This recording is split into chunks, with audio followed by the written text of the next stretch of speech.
तो आपके लिए पर्सनल ब्रांडिंग क्या है? एक बात को मैं हमेशा मानता हूँ कि दुनिया का हर व्यक्ति डिफरेंट है। Everybody is unique. आज कुछ अगर हम नूडल्स की बात कर लें तो मार्केट में बहुत सारी ब्रांड्स हैं, लेकिन जब हम बात करते हैं तो मैगी आती है हमारे जुबान पे। तो मैं इस चीज को एक सुपर सक्सेस मानता हूँ किसी ब्रांड का या फिर किसी प्रोडक्ट का। Who is the most successful prime minister India ever had? I would say Narendra Modi. You would say Narendra Modi. My audience, your audience would say Narendra Modi. But why? Irrespective of your specialization you choose, you will have to learn how to market yourself.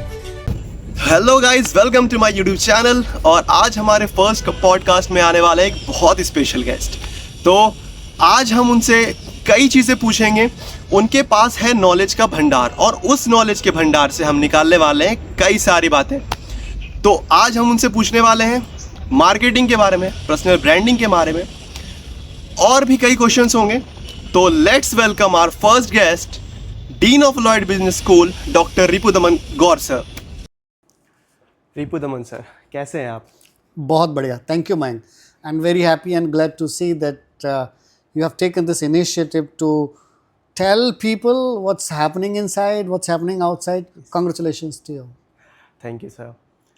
Sir, first of all मैं एक आपसे बहुत ही important question पूछना चाहता हूँ sir. जैसे कि आप हमारे क्लासेस में भी डिस्कस करते हैं पर्सनल ब्रांडिंग जी। तो आपके लिए पर्सनल ब्रांडिंग क्या है? ओके, बहुत इनफैक्ट इम्पॉर्टेंट क्वेश्चन है और आज के परिवेश में ये और भी ज़्यादा इम्पॉर्टेंट हो जाता है क्योंकि I been talking about personal branding for decade almost, right? So you ask me personal branding क्या है और क्यों इम्पॉर्टेंट है। सी, पर्सनल ब्रांडिंग एक ऐसा इंटेंशनल एफर्ट है that everybody put to tell the world what he or she is. एक बात को मैं हमेशा मानता हूँ कि दुनिया का हर व्यक्ति डिफरेंट है। Everybody is unique and he is born with unique qualities. So he must tell the world that I am unique and the process of telling the world that I am unique, creating that uniqueness, leveraging that uniqueness and communicating that uniqueness is personal branding. Now you ask me personal branding क्यों important है? Let me go into the conversation. If I ask you a question, who happened to be the most intelligent prime minister India ever had? Is it Manmohan Singh? Yes sir. When you talk about knowledge, intelligence, you will say Manmohan Singh, right? Late Shri Manmohan Singh. Yes sir. But if I change the question, who is the most successful prime minister India ever had? I would say Narendra Modi. You would say Narendra Modi. My audience, your audience would say Narendra Modi. But why? The most intelligent one is not most successful one. Why Modi is so successful as a prime minister? One of the greatest reason is that he has built his own personal brand. The power of his branding, you would say, Bharat Sarkar today is known as Modi Sarkar. Yes sir, exactly. That's the power of personal branding. So personal branding is a process of answering 3 basic questions. और ये 3 basic question हर किसी को पूछने चाहिए और उनके answer खोजने चाहिए। पहला बेसिक क्वेश्चन है who you are. When we say who you are, आपकी आइडेंटिटी, आपका पैशन, आपकी स्ट्रेंथ, आपकी weaknesses, everybody has to understand his passion, strength, weaknesses, क्या पैशनेट करता है। First question. Second question, what you stand for. जब आप इस क्वेश्चन का आंसर ढूंढते हो, this talks about your value. हम सबकी वैल्यू सिस्टम अलग है। You stand for truth, somebody does not stand for truth, stands for growth. Somebody stands for happiness, other stands for sincerity, compassion. So what you stand for? And third, where are you going? आपकी life का मकसद क्या है, aspirations क्या है, vision क्या है। So if you are able to answer these 3 basic question, who you are, what you stand for, and where are you going, the answer of these 3 questions creates your personal brand. So simple, personal branding is what people say about you when you are not in the room. Creating this is absolutely important for everybody because you live in a world where perception matters.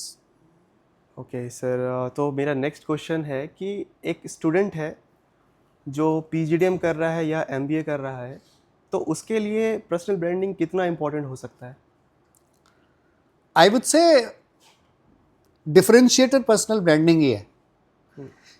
Can you imagine that किसी interview में आप पहुंचते हो उससे पहले आपकी digital identity पहुंच जाती है. Yes sir. यस और नो? Yes. आप पहुंचते हो, आपसे पहले आपका प्रोफाइल पहुंचता है, आपसे पहले आपका रिज्यूम पहुंचता है, आपसे पहले आपके सोशल मीडिया को स्क्रीन कर लिया जाता है.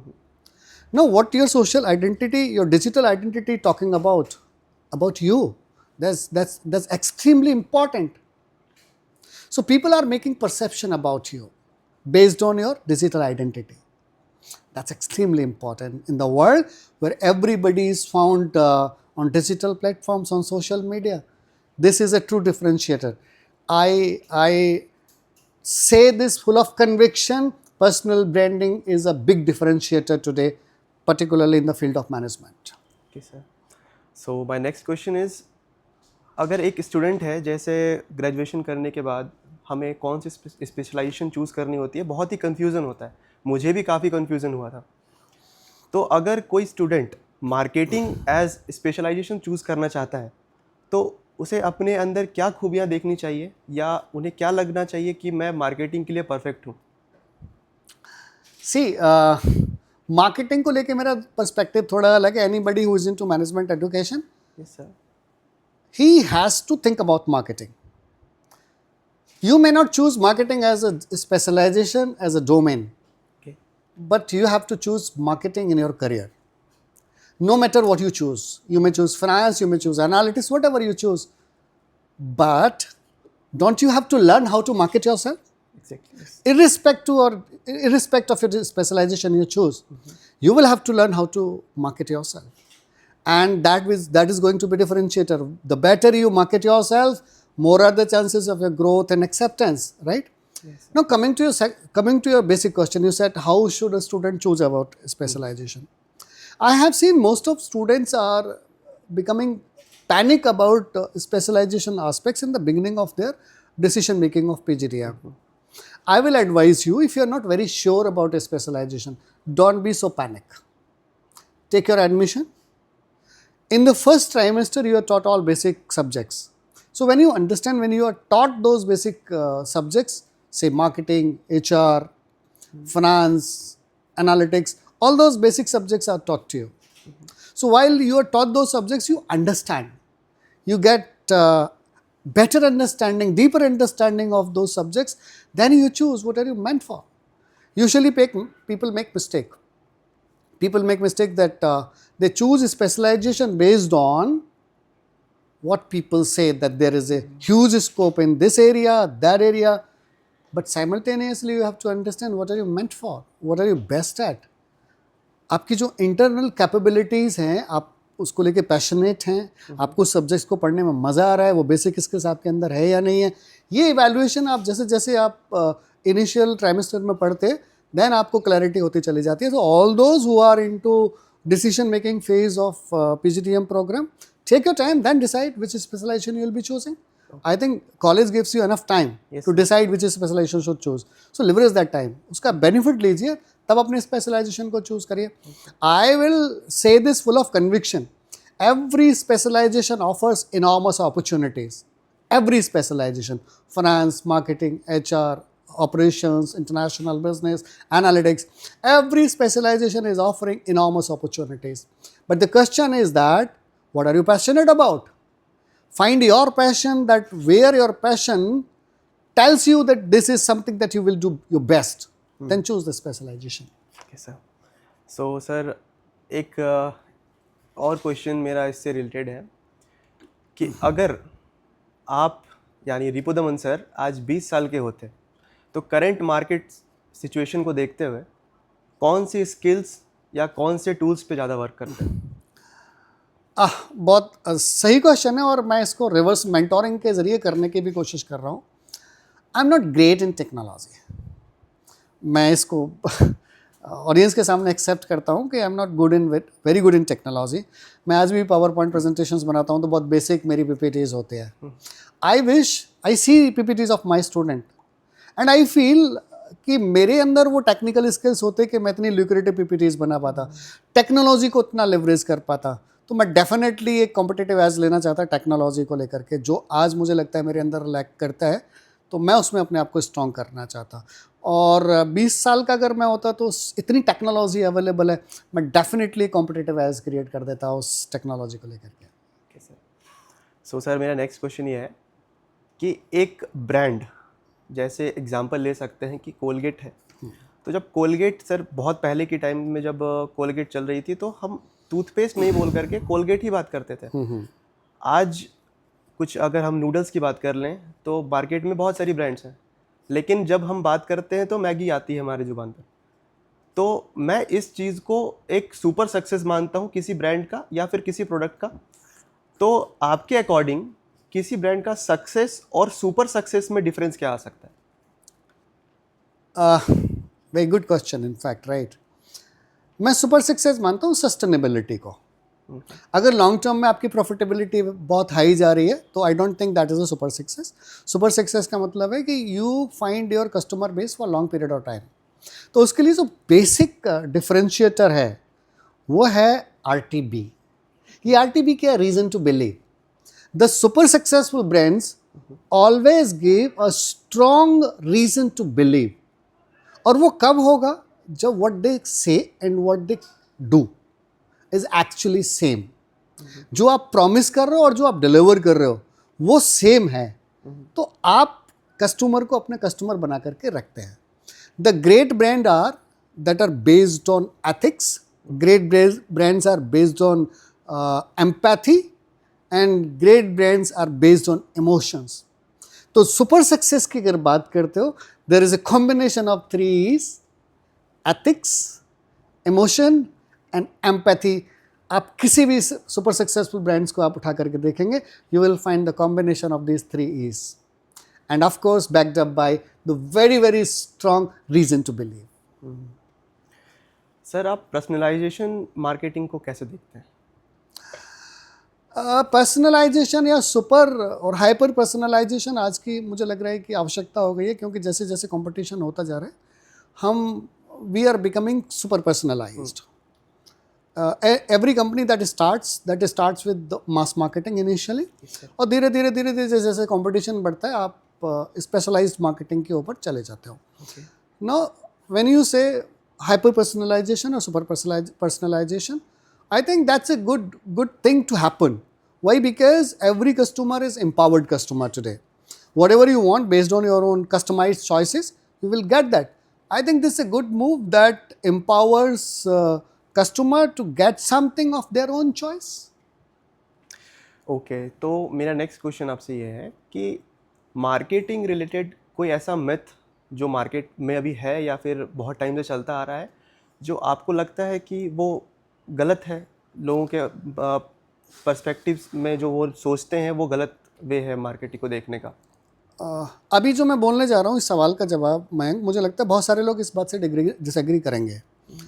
मुझे ऐसा लगता है कि एक मार्केटियर का जो ऑब्जेक्टिव है, the objective should not be profit maximisation. मैं बहुत कॉन्वर्सेशन में इसको देखता हूँ कि ब्रांड्स को, प्रोडक्ट्स को, मार्केटिंग को प्रॉफिट मैक्सिमाइज करना होगा, राइट। मुझे ये लग रहा है कि मार्केटिंग में हम ये मानते हैं कि किसी भी फर्म का ऑब्जेक्टिव प्रॉफिट मैक्सिमाइजेशन है। मुझे लग रहा है जो ग्रेट ब्रांड्स हैं, ग्रेट मार्केटिंग है, उसमें इक्वेशन थोड़ा बदल जाता है। वो कैसे बदलता है? Profit is not an and, profit is not an objective, profit is a means. Profit आपकी आवश्यकता है, आपका जो मीन्स है, आपका जो ऑब्जेक्टिव है, वो ऑब्जेक्टिव है वैल्यू क्रिएट करना। जो आप बात कर रहे थे सुपर सक्सेसफुल ब्रांड्स, जो ये सुपर सक्सेसफुल ब्रांड्स हैं ना, they are continuously evolving to create better customer value and satisfaction. तो ये मिथ मुझे लग रहा है कंपनीज को ब्रेक करना पड़ेगा, and you will find plenty of examples why companies failed. Companies failed because they become कॉम्प्लिसेंट about their current marketing standing. आप ये नहीं सोच पा रहे कि कस्टमर की जो वैल्यू है वो चेंज हो रही है समय के साथ, उसके टेस्ट है चेंज हो रहा है, प्रेफरेंसेस चेंज हो रहे हैं। आपका ऑब्जेक्टिव अगर सिर्फ प्रॉफिट कमाना रहा होता तो आप उस वैल्यू क्रिएशन पे ध्यान ही नहीं देते। तो ये मिथ ब्रेक करना पड़ेगा कि मार्केटिंग का जो ऑब्जेक्टिव है प्रॉफिट मैक्सिमाइजेशन है। Most of the company, even if they don't talk, they do that, they believe that we exist to maximise profit. I am not against profit, profit is must for survival of an organization. Yes. But the focus has to be changed. Your objective is to create better value, better customer value. And to do so, you have to have profit. This should not be otherwise. ये नहीं होना चाहिए आपका objective profit maximisation है और उसके लिए आप कस्टमर वैल्यू क्रिएट कर रहे हो. मुझे लगता है इस पर्सपेक्टिव में चेंज है और that's where you find the difference between successful brands and failure brands. Okay. So sir next question मेरा आपसे ये है कि आपको आपके अकॉर्डिंग आज तक का सबसे बेस्ट मार्केटिंग कैंपेन कौन सा था और क्यों?